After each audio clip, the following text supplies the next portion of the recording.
Buenos días y bienvenidos a Enfoque de los Sábados. Hemos invitado a 4 científicos sociales para hacer un balance de lo que sabemos ahora sobre los resultados electorales del domingo pasado y anticipar la evolución que ésta permite respecto de las grandes tareas pendientes, reformas e impulso a nuestra economía en la perspectiva de las elecciones del año 2021. Se trata de 4 científicos sociales, 2 politólogos, un sociólogo y un psicólogo social, Adriana Urrutia y Omar Aguapara, de la Universidad Ruiz de Montoya y de la UPC respectivamente, Víctor Caballero, sociólogo, que ha estado en la oficina de conflictos sociales en la PCM y que ha hecho un trabajo de investigación sobre la Asociación Israelita del Pacto Universal, cuya expresión política sabemos es el FREPAP. Y junto a ellos el psicólogo social Hernán Chaparro, quien dirige los estudios de opinión en el Instituto de Estudios Peruanos. Algunos datos fríos tenemos. Han entrado al Parlamento 9 partidos, cuyo caudal electoral oscila entre 10 y fracción por ciento, el que más caudal electoral tiene, y un poco más de 6, o sea, apenas 4 puntos porcentuales de diferencia entre estos 9 partidos. Por otra parte, las bancadas están integradas, la más grande por 25 miembros, Acción Popular, y la más chica 2 con 9 miembros. Hay sensiblemente menos votos válidos para los 9 partidos que tienen representación, 68%, que lo que hubo hace 3 años, en donde hubo más de 80%. Quiere decir que hay mucha gente que ha votado por otros partidos. Por otra parte, hubo mucho menos voto en blanco de lo que se previó. El ausentismo subió, es cierto, a 25%, pero menos de lo que se temía. Sobre la base de estos datos, yo quisiera preguntarles, comenzando por Adriana Urrutia, ¿qué podemos prever en el corto plazo del funcionamiento de este Parlamento? ¿Qué podemos obtener de él? Y en particular, si cree usted que habrá una mayoría de centro, tal como algunos dirigentes partidarios han postulado. Hay 4 partidos que dicen no tener mayores diferencias programáticas, es decir, Acción Popular, APP, Somos Perú y el Partido Morado, que juntos reunirían 67 congresistas, quiere decir, más que la mayoría requerida para las leyes simples. Adriana Urrutia, buenos días. Buenos días, Fernando. Buenos días a todos los oyentes. Muchas gracias por la invitación.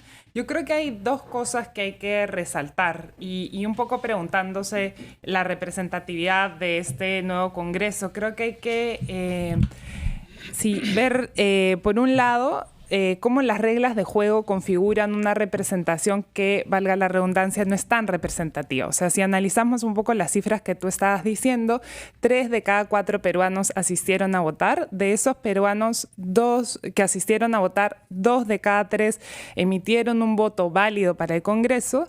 Y eso quiere decir que el voto que ha sido realmente pensado en elegir un congresista es muy chico. Y de los que emitieron, hay 25% de los votos que no se traducen en escaños del Congreso por la valla electoral. Entonces, creo que aquí hay un tema de fondo que discutir, que es la cifra repartidora y cómo esta cifra beneficia o sobrerepresenta a algunos partidos que, no obtienen tanta votación en el territorio, ¿no? Entonces creo que ahí hay un primer elemento que son las reglas de juego y cómo estas reglas hacen que, no se traducen en escaños que tiene una correlación con las preferencias de la población, pero por otro lado creo que hay que considerar las dinámicas del voto. Creo que ha sido una campaña bien corta.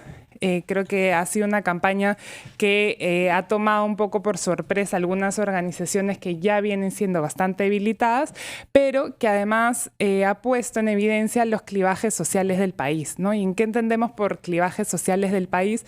Las diferencias que existen entre la población, ¿no? Y entonces, por ejemplo, se habla mucho, yo creo que Víctor nos va a hablar más de eso en adelante, pero de la sorpresa del FREPAP.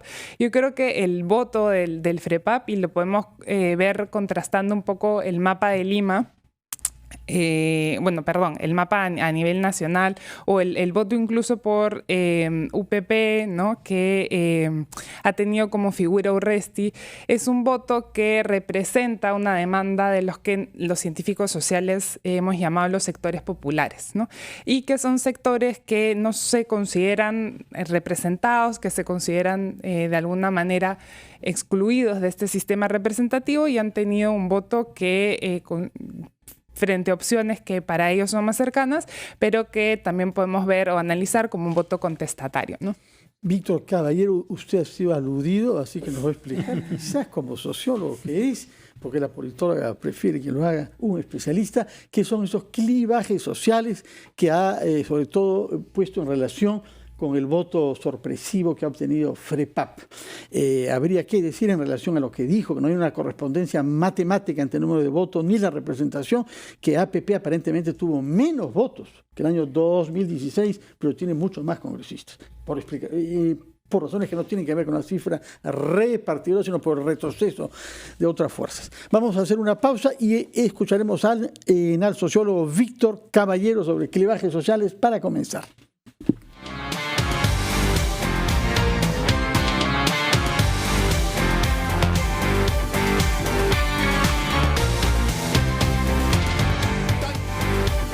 Estamos esperando la opinión de Víctor Caballero, sociólogo que ha hecho investigación sobre la Asociación Israelita del Pacto Universal, para que nos explique cómo observa usted el auge que ha tenido el FREPAP en los resultados y también si eso es expresión de lo que Adriana Urrutia denominó clivajes sociales que han aparecido en nuestro país. Bueno, para empezar, la presencia de FREPAP en los procesos electorales no es nuevo. O sea, ellos vienen participando en procesos electorales del año 2000, en el año 1995, estuvieron en el año 1992, y en el año 90 hay una curiosa anécdota de Vargas Llosa de la manera como ellos quisieron cautivar el voto FREPAP para el Movimiento Libertad. Obviamente fracasaron. Pero a partir de esa época ellos han tenido una participación constante, han tenido presencia en el Congreso y curiosamente su conducta política no ha sido una conducta antisistema ni fundamentalista, ha sido una conducta funcional, ¿no?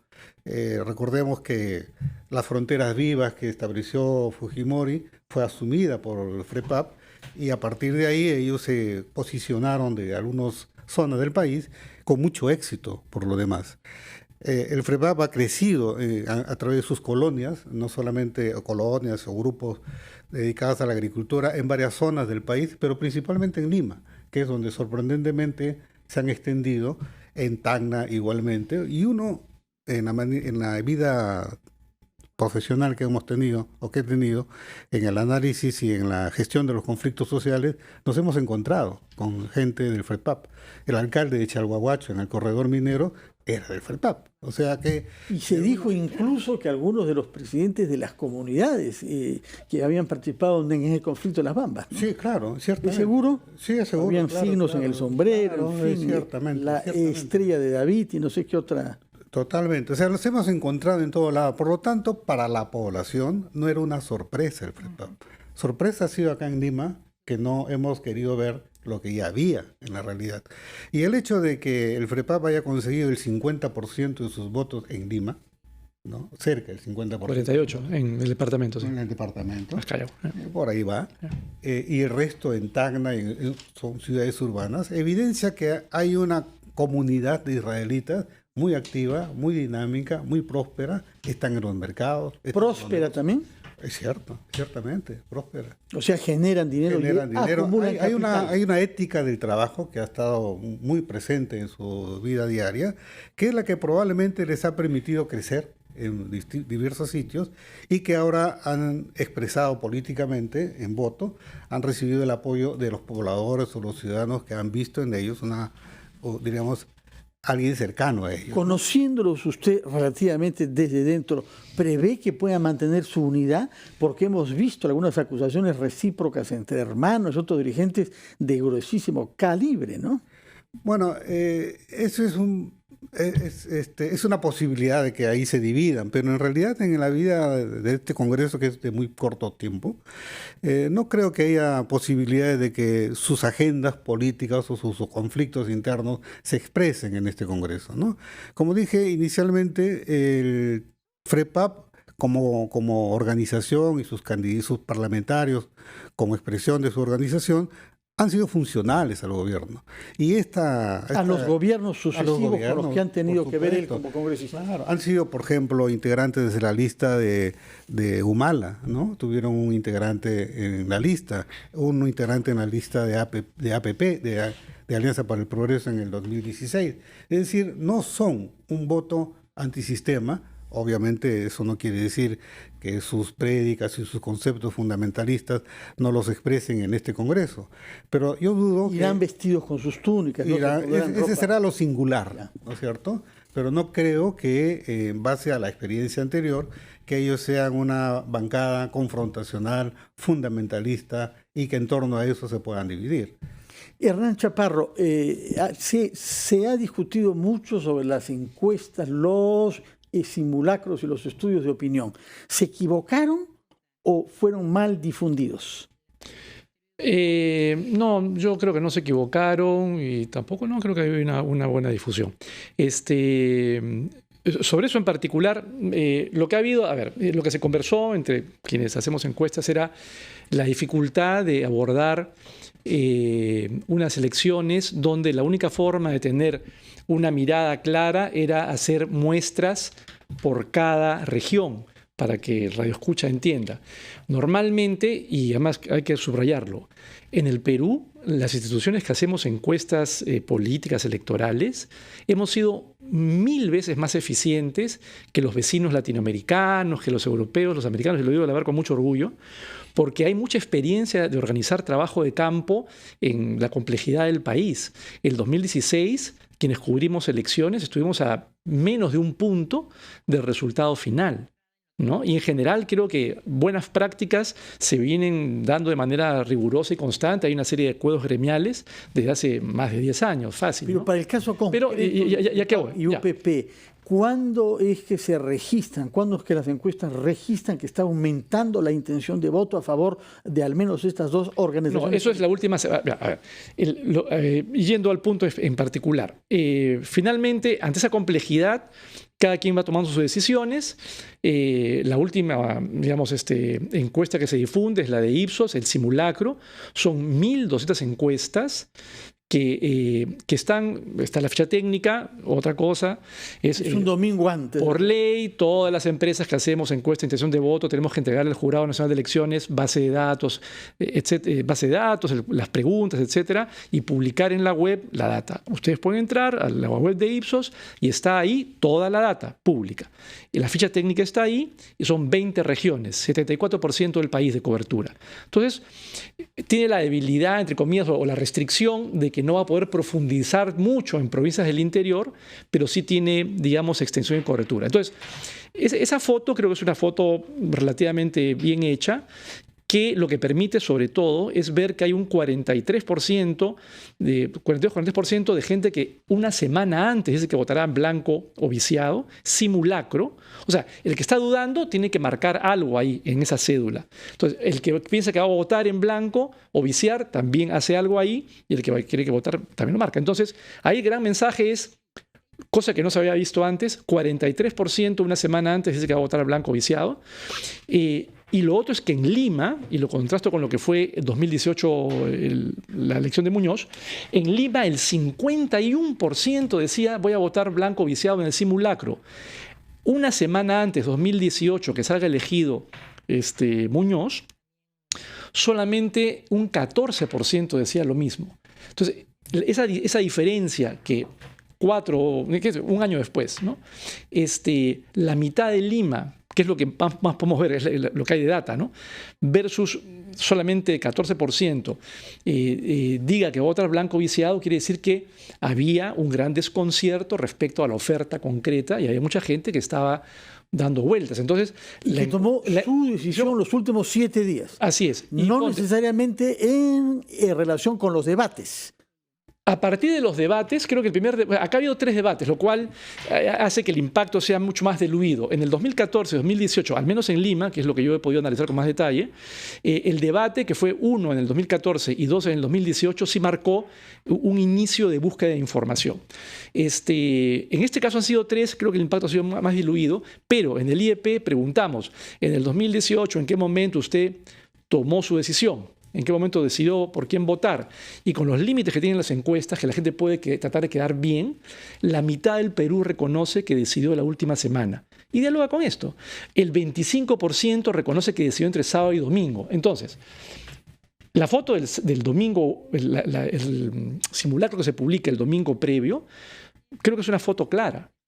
Y creo que expresa bien este sentir de una campaña que generaba poco entusiasmo por diversos motivos, no voy a entrar ahorita en ese detalle, y que en la última semana también se da esta dinámica en la cual la gente, creo yo en general, decide protestar votando, ¿no? Y en particular Lima, porque en Lima esa reducción de 51 a 12, que es la cifra oficial que da OMPE hoy, ¿no? Son más de 30 puntos de diferencia, está vinculado al crecimiento de, básicamente, Podemos y FREPAP. Que estaba, o sea, la intención de voto que registra en el simulacro Ipsos el domingo se duplica, por lo menos duplica, con los resultados oficiales. Usted entonces lo que sostiene es que es solo los últimos días que un porcentaje muy importante, más del 38% de los que estaban tentados por votar nulo o blanco, optan por votar un voto válido, pero escogen a los partidos que aparecen como más ajenos al sistema. O que expresan, puede haber, y ahí hay un tema doble, ¿no? Que eso, tenemos para investigar un montón a futuro, porque no se puede decir nada definitivo ahí. Pero yo creo que hay una doble dinámica entre el voto por un menos malo, que implica básicamente una identidad negativa respecto a los partidos, que puede haber algo de eso eventualmente en el FREPAP o en algún otro, pero también una identificación, por lo menos circunstancial positiva, como yo lo entiendo, con formas de entender el orden ante una percepción de caos y percepción de que el sistema todos son corruptos. Y ante esta percepción de que todos son corruptos, a ver, podemos hacer el ejercicio mental si quieres. O sea, ¿qué significa si alguien votó por orden en el caso del FREPAP? ¿Qué tipo de orden implica eso? Esta gente industriosa, casi los protestantes de... Un orden religioso, ¿no? Así es. Un partido que pero se popular. Dice teocrático, aunque según usted no aplican esa pretensión una vez que está en el Congreso. Y después tienes otros 2 tipos de orden. El orden carismático, mano dura en ciertas cosas y flexible para otras, que es el de Urresti, que también es Lima, principalmente. El 60% de voto de Urresti de Podemos es Lima. Y el tercer tipo de orden, que es el populismo de paper, de artículo académico, que es UPP, ¿no? Que es este mundo blanco-negro, ahí está la élite mala y hay que fusilarlos a todos. Ya está. Bueno, vamos a hacer una pausa y cuando regresemos escucharemos al politólogo Omar Agua Para, con el que queremos saber dónde se podrá gestar un centro de gravedad en este Congreso y si es posible que esos 4 partidos centristas constituyan una, digamos, coalición mayoritaria que permita desde ya prever que habrá una junta directiva bien distribuida entre estos 4 partidos. Todo esto en la perspectiva de que son partidos que tendrán que ubicarse respecto a las elecciones del año 2021. Vamos primero a una pausa.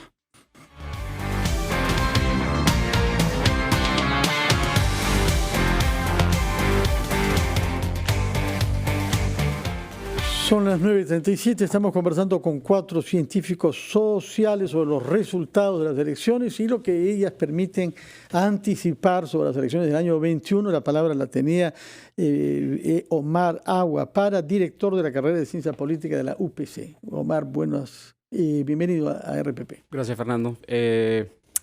Bueno, sobre la pregunta que dejaste, yo creo que si la experiencia nos dice algo, creo que en vez de tener coaliciones, vamos a ir al otro lado. Y en vez de tener menos partidos o agrupaciones, vamos a tener más bancadas. Lo más probable, si les alcanza el tiempo, porque en verdad solo hay 1 año y medio o 3 legislaturas, es que haya más lugar a divisiones dentro de las propias bancadas que acuerdos entre bancadas, me parece. Pero no se ve tanto el germen de la división entre los 4 partidos que se dicen de centro y que han mencionado la posibilidad de generar un consenso, es decir, Podemos, AP, APP y el Partido Morado, ¿no? Los gérmenes de la división los ve más bien en otros partidos uno. Quizás, pero mira, solo viendo en Acción Popular ya sabemos que hay varias facciones tratando de alcanzar la mejor posición para el 2021. Estábamos conversando sobre el Partido Morado. Los 3 congresistas más votados son invitados, no son parte del partido propiamente. En general, hay lugar internamente para que haya bastante conflicto y los incentivos también están dados ahí. Dentro del Congreso, dada el corto tiempo que tienen y ante una elección general en el 2021, yo creo que más bien los incentivos son para que individualmente cada congresista vaya por su lado. De acuerdo. ¿En qué manera el hecho de que las elecciones del 21 estén a la vuelta de la esquina, en realidad, ¿no es cierto?, influirá sobre el desempeño de las bancadas?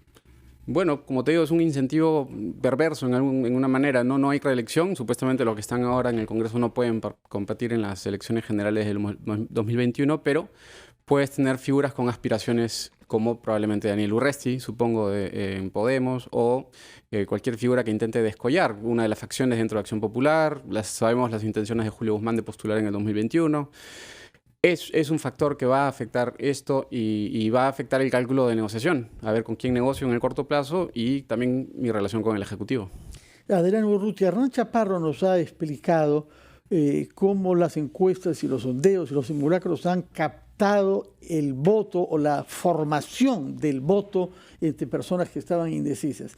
Pero ¿dónde es que se ha hecho campaña? ¿Cuál es el espacio en que la influencia no ha llegado a ese 50% de que estaban indecisos hace pocos días? Yo creo que estas elecciones nos dejan una lección que es la política está en el territorio y hay partidos o organizaciones o grupos que intentan asemejarse a organizaciones partidarias que están haciendo lo que en ciencia política llamamos trabajo político, es decir, reunir a gente, vincular, ya sea con, digamos, alguna ideología particular o incluso vemos sin ideología específica, ¿no? Pero, digamos, se agrupan en torno a alguna idea y trabajan para los intereses propios de ese grupo, ¿no? Yo creo que el FREPAP es una clara muestra cómo en unas elecciones donde los partidos fueron sorprendidos de tener que acelerarse, ellos estaban organizados, digamos, tenían una red a nivel nacional. Si revisamos un poco los escaños que obtiene FREPAP, a diferencia de, digamos, otras organizaciones, FREPAP obtiene, no es que obtenga en general 3 escaños en alguna región, no obtiene en, digamos, distintas regiones un escaño, ¿no? Entonces eso quiere decir que el voto del FREPAP está distribuido. Pero creo que hay que ver esto también y yo creo que una cosa que hay que decir, que hay que ver la figura completa de nuestro sistema de partidos, ¿no? Como hemos repetido incansablemente en ciencia política, tenemos un sistema de partidos que los especialistas han llamado sistema de partidos colapsado. ¿Qué quiere decir? Que los vínculos entre nuestros partidos políticos no son vínculos y dentro de los partidos políticos no son vínculos sólidos y estamos hablando de organizaciones que, como lo han dicho aquí mis colegas, son organizaciones que funcionan para una elección específica, ¿no? Entonces, esas dinámicas territoriales de las que yo hablo no son, digamos, la mayoría y más bien vemos otras dinámicas como las de Acción Popular en esta elección, que optan por, digamos, redefinir estrategias en función de cómo está la coyuntura, ¿no? Acción Popular, digamos, le ha funcionado no incorporar en esta lista a ningún representante del Parlamento anterior, le ha funcionado tener, digamos, figuras nuevas, ¿no? No hay invitados. Sí, y lo mismo... digamos, en varias de las otras agrupaciones, ¿no?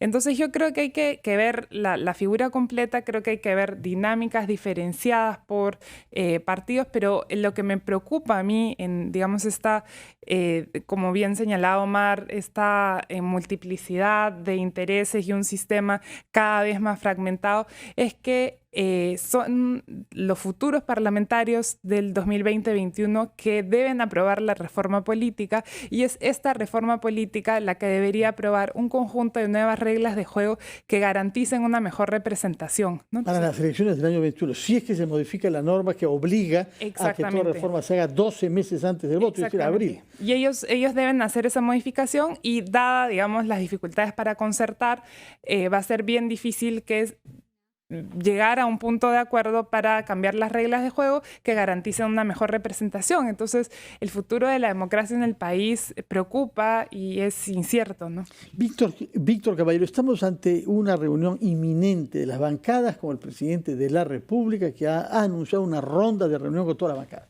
Por lo que sabemos hasta ahora, hay 3 que han contestado a esta invitación de manera un poco reticente. UPP es el más radicalmente reticente. Fuerza Popular dice que sí, siempre y cuando se incluya su agenda, que es seguridad ciudadana, promoción a los emprendedores, etc. Y FREPAP, que dice que por el momento no han tomado un acuerdo y nadie está calificado para dar una respuesta. Sobre la base de estas 3 respuestas reticentes y de las otras 6 de aceptación, ¿cómo prevé usted esta ronda de reuniones entre el presidente de la República y las 9 bancadas? Bueno, sobre lo último, yo no soy vocero del FREPAP, no puedo decir cómo va a ser pero lo conoce un poco más que nosotros. Pero sí es importante la pregunta por lo siguiente. Primero porque hay que ver la votación de UPP, que no es la votación del partido UPP, tampoco de los santauristas, sino es una votación sostenida de una población del sur andino, muy radical, que viene expresándose durante varios procesos electorales de manera consistente. Han optado por la UPP en la medida que les ha dado el espacio. Pero votaron por Kuczynski hace 3 años y medio. Bueno, por oponerse a Keiko Fujimori, no era porque eran del partido de PPK. Pero lo importante acá a destacar es cuál es la agenda del sur, cuál es la agenda de ese voto radical que se expresa en UPP. ¿Cuál es? Y es el tema minero, es las nuevas reglas de la minería, son las nuevas reglas de una política de gobierno donde el problema de la economía liberal está en cuestión. Entonces es probable que esta agenda, que no está presente en esta relación entre el presidente con los listas congresistas, sea un motivo de fricción. Ahora, hay que ser bastante inteligentes también en ese aspecto porque el presidente prometió una nueva ley de minería. Entonces le van a tomar la palabra. ¿Desde dónde está esta nueva ley de minería? Entonces creo que esta expresión de la población de un voto de reclamo, de protesta, de cambios, es obvio que va a ser motivo de un tema de fricción en este Congreso. Hemos escuchado entonces un punto de vista sobre el bloque de los partidos que dicen no o sí, pero. Hernán Chaparro y Omar Aguapara nos dirán después de la pausa qué podemos esperar de las reuniones de Vizcarra con los partidos que a priori pueden tener más afinidad con él y si esto consolidaría una victoria política del presidente de la República. Primero vamos a una pausa. Bueno, ya habíamos dejado planteada la pregunta al psicólogo social Hernán Chaparro respecto de la ronda que las bancadas mantendrán conversaciones con el presidente de la República. ¿Qué cosa puede significar esto para el gobierno? ¿Qué puede significar para la ejecución que tiene que seguir haciendo hasta el fin de su mandato? Sí, aunque hay algunos que dicen que es una ejecución que tiene que comenzar, más bien, ¿no? Porque muchos le critican por poco avance. Yo creo que es parte de las movidas de Vizcarra. Hay quienes dicen que este es el gran triunfo de Vizcarra porque consolida algunas cosas que hizo. Yo te diría que la partida está todavía en proceso. Es verdad que las fichas, o la situación, digamos, se mueve en un sentido que lo favorece. Pero lo cierto es que no termina todavía su mandato, ¿no? Y necesita el apoyo del Congreso para profundizar, necesita varios apoyos, ¿no? Gobiernos regionales y alcaldías para ejecutar y del Congreso claramente para empujar las reformas, hemos estado hablando acá, la reforma política, judicial principalmente, y algunas otras cosas que apoyen, digamos, la parte de ejecución. La reforma política, entre otras cosas, porque hay un pequeño matiz ahí, yo creo que más que cifra repartidora, Fernando tú varias veces ha contado ejercicios que ha hecho él con el mismo sistema de cifra repartidora, pero con un Congreso duplicado, ¿no? O sea, más grande. No se generan estas distorsiones de que es el porcentaje, y entonces los curules no tienen nada que ver con el voto emitido, ¿no? Esa distancia se salva en los ejercicios que entiendo él ha hecho cuando el tamaño del Congreso aumenta en representantes y por lo tanto en las regiones del interior hay más representantes. Entonces, esas como otras cosas, el voto, ¿cómo se llama? Cuando tú puedes escoger a un congresista, el preferencial, reemplazarlo por las primarias. Hay una serie de reformas ahí que son importantes, que deberían permitir fortalecimiento de los partidos, que era un poco lo que Adriana se señalaba, de cara para comenzar el 21, ¿no? Entonces, yo creo que eso es lo que él va a hacer. Creo que es bueno que él convoque en la medida que debería ayudar a facilitar ese encuentro, porque yo creo que ahí, digamos, APP tiene un claro líder y más o menos ha planteado las cosas. Los morados igual, Somos Perú no ha dicho mucho, pero se esperaría que apoye ese tipo de medidas. Y no tiene un claro líder, ¿eh? No, es verdad. Pero lo que no está claro es... no sabe cómo se llama la señora que es la presidenta del partido. La señora Lee, me parece, ¿no? Sí. Pero el tema está en... ahí creo que el que tiene que definir las cosas es Acción Popular, ¿no? Porque hasta donde tengo entendido, el domingo... Tampoco tiene un claro líder, ¿no? Bueno, tiene un presidente. No habrá claro líder y salen muchos apretados en la foto del domingo, pero entiendo que quien más bien ha tenido influencia en la designación de varios congresistas es Mesías, el que no estaba en la foto, o Johnny Lescano. O sea, esos dos no estaban en la foto y sin embargo me da la impresión que ellos han tenido más opinión sobre, o más influencia, no sé, en las elecciones internas de quienes salieron. Eso hay que definirlo, o se tiene que definir, mejor dicho, y a partir de ahí, sí, coincido esto que tú planteas, ¿no? Son 67 votos más o menos que deberían ayudar a esta agenda tan corta, donde un tema fundamental para el bien del país y para que el populismo radical no siga creciendo, avancen pues con la reforma política. Esto que tú has mencionado antes de UPP, creo que va a ser el juego durante los 14 meses de UPP. O sea, yo soy el que dice que desde adentro del Congreso, porque a ver también quienes lo digan desde fuera, yo soy el que dice que acá la línea es otra, ¿no? O sea, 67 votos de esos 4 partidos diferentes, pero a los cuales se pueden añadir 15, si tiene razón nuestro amigo Caballero, al decir que el FREPAP es un partido pragmático. Sabrá dónde está el centro del poder y podrá ubicarse quizás respecto de eso. Quisiera preguntarle a Víctor Caballero si entendí bien lo que dijo Hernán Chaparro. Él tiene pocas expectativas de que el gobierno cambie en su ritmo de ejecución, pero abre la posibilidad de que pueda concretar los 3 temas que han sido las banderas de Vizcarra: reforma política, reforma judicial y lucha contra la corrupción. ¿Qué logros en esos 3 campos es posible facilitar con un respaldo en el Parlamento? Bueno, creo que se podrían sacar cosas adelante, pero volviendo un poquito a la pregunta, creo que mirando hacia atrás, Vizcarra es el ganador. Estas elecciones fueron un invento de él las convocó y él emerge como ganador. Sus rivales políticos al olvido o castigados por el electorado. Para adelante es más especulativo, es más difícil saber cómo se comportarán estas bancadas en su relación nueva con el Ejecutivo. Mucha gente inexperimentada, muchos partidos relativamente nuevos, muchos problemas de aprendizaje que tienen que empezar a lidiar por primera vez en el Congreso. En cuanto a qué reformas pueden pasar, acá un poco el problema también es que durante 2 años hemos tenido una actitud del Ejecutivo relativamente confrontacional con el Legislativo, que ha sido lo que le ha dado más que nada popularidad. El punto final de eso fue la convocatoria de elecciones.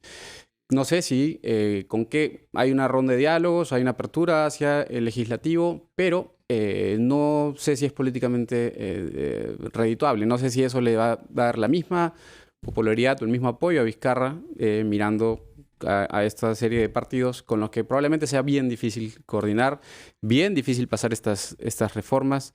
Yo soy un poco más pesimista, si se quiere, sobre las posibilidades de que hayan grandes cambios acá en este periodo, en 1 año y medio. No sé si alcancen los plazos y aún así con lo que se propone hay cosas, reglas que se pueden mejorar, cosas que se pueden cambiar, pero yo no creo que sustantivamente la representación política mejore en 1 año o en 2.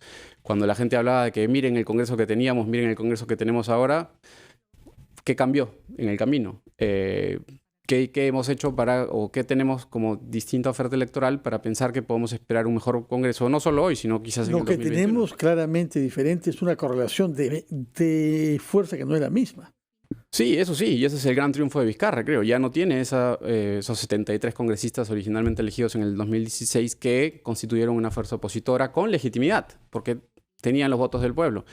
Ahora, nuevas elecciones, esto importado de sistemas parlamentarios, reevaluemos nuestro voto del 2016 y sí, ya no. Queremos ahora premiar a Vizcarra en cierto sentido o ver qué hay.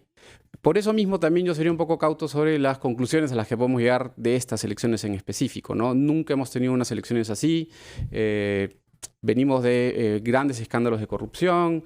Hay partidos que han sido castigados y más bien lo que abre es una serie de preguntas respecto al 2021 sobre la capacidad de que emerja un candidato presidencial o varios candidatos presidenciales que arrastren estos partidos que en principio, en verdad, si vemos los números, hablamos mucho de FREPAP, hablamos mucho de UPP, hablamos mucho de Podemos, tienen 8, 7, 6% del voto válidos de la población, ¿no? Válidos. Adriana Urrutia, hay que ser cautos como nos ha recomendado Omar Aguapara, pero eso no nos impide soñar. Y si soñamos despiertos sobre el mejor escenario posible de logros para los 16 meses que tenemos por delante, ¿qué le parece a usted que serían los puntos más importantes sobre los que se debería poner el acento para tener logros en el Parlamento y en el gobierno de aquí a las elecciones del próximo año? Yo creo que ahí el Ejecutivo va a tener que ser bien hábil en estas mesas de conversación, en esta ronda de diálogos que se le acerca con el Parlamento, en plantear, yo pondría un único punto en agenda, que es como lo he señalado, la reforma política, de manera... ¿Qué puntos específicos le parece a usted que son indispensables modificar de aquí a las elecciones de abril del próximo año? Bueno, hay la modificación de la ley que permite, digamos, que las reglas de juego sean aplicadas en las elecciones. Eso parece relativamente fácil, no creo que haya una gran oposición a eso y habrían los votos, ¿no? Sí, y habrían los votos y después lo que habría que hacer es, por ejemplo, todo el debate sobre el financiamiento de los partidos políticos, ¿no? Porque como hemos visto en los últimos años y esta semana siguen saliendo, digamos, noticias, los partidos políticos están siendo financiados por unas fuentes que nos indican o nos señalan el enquistamiento de la corrupción en nuestras instituciones representativas. Palabras finales de nuestros otros invitados, puntos específicos que ustedes soñarían con ver realizados de aquí antes de las elecciones de abril del próximo año. Bueno, una primera sueño, diríamos, es que en realidad se llegue a consensos políticos, ¿no? Para poder iniciar la reforma política que ha planteado el gobierno. ¿Qué es lo que hay que modificar con urgencia? Puntos específicos. Si del lado de los conflictos se hablara, uno de los temas importantes es la ley de minería, ¿no? Ojalá, creo que es bien importante que este nuevo Congreso y el gobierno lleguen a converger en un planteamiento de una nueva ley para resolver la cantidad de conflictos que hay, porque ante la magnitud de los conflictos que existen en el ámbito minero, la gran solución es una nueva regla de la minería. Bueno, muy bien. Hernán Chaparro, temas puntuales que podrían... Sí. Mira, temas puntuales, bueno, que alcaldías y gobiernos regionales logren coordinar con MEF principalmente para tener una ejecución mucho más eficiente respecto al año pasado, que fue casi la mitad, un poquito más del presupuesto, y que ahora sea más parecido al histórico. 1. Y 2, yo coincido también con el tema de la reforma política y profundizar la judicial, porque de la judicial también hay algunos temas que se quedaron pendientes ahí por implementar. Dentro de la reforma política, digamos, si dijera uno en particular, es revisar todo lo que es estas primarias que se terminaron aprobando, pero también típico con 2 añadidos iniciales, que los antiguos no pasan por ahí, los nuevos sí, y que más bien sea para todos igual, y eso ayudará a los procesos democráticos internos, porque si no, permíteme el tema, si no, o sea, yo creo que igual va a haber una tendencia, ya estamos en el 2021 y todos los partidos van a escoger la muleta de un líder más o menos carismático para suplir toda esta carencia que mencionaba Adriana de partidos sin militancia, actividad, ideología clara, etc. Entonces se lo terminan compensando, escogiendo a alguien que jale votos. De acuerdo. Omar Naguapara, 30 segundos finales. Usted ha preconizado ser cautos, pero eso no le impide soñar, ¿no? Puntos específicos que usted quisiera ver concretados antes de abril próximo.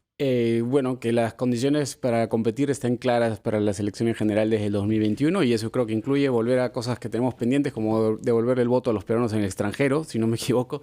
Pero han votado ahora en el extranjero, ¿ah? Pero creo que hubo un problema en la comisión constituyente del Congreso de la legislatura pasada. O sea, hay que soñar, pero también hay que enfrentar 67 decretos de urgencia que hay que revisar. Bueno, eso será trabajo menudo. Muchas gracias por su presencia acá. Que tengan buenos días. Quédense en la sintonía de RPP. Ya viene Diálogos de Fe como el señor Carlos Castillo, arzobispo de Lima.